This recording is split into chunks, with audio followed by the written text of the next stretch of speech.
वसा जनसेवेचा। तालुक्यातील राहुड गावात नात्यांना काळीमा फासणारी संतापजनक आणि अंगावर काटा आणणारी घटना उघडकीस आली आहे। सख्या भावाचा डोक्यात लोखंडी रॉडने प्राणघातक वार करून खून केल्यानंतर त्याचा मृतदेह जाळून राख नदीत फेकल्याची धक्कादायक कबुली आरोपीने स्वतः दिल्याने परिसरात खळबळ उडाली आहे।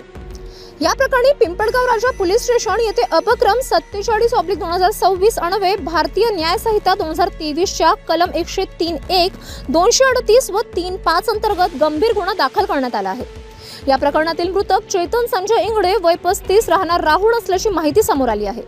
तर आरोपी म्हणून रोशन संजय इंगडे वय अंदाजे 36 राहणार राहुड आणि रवी देवीदास राऊत वय अंदाजे 36 राहणार महाकाल चौक खामगाव यांची नावे पुढे आली आहेत।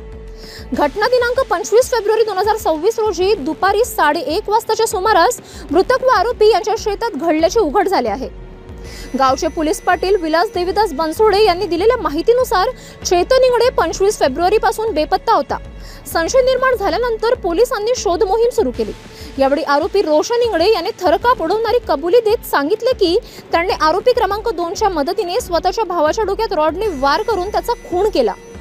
त्यानंतर पुरावे नष्ट करण्याच्या उद्देशाने मृतदेह जाळून त्याची राख नदीत फेकून दिली। या निघृण हत्याकांडामुळे राहुड गावात भीतीचे वातावरण निर्माण झाले असून नात्यांमधील कौर्याचा भयावह चेहरा पुन्हा एकदा समोर आला आहे।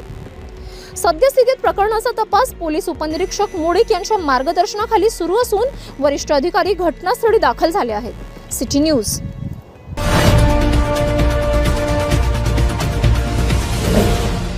सिटी न्यूज वसा जनसेवेचा।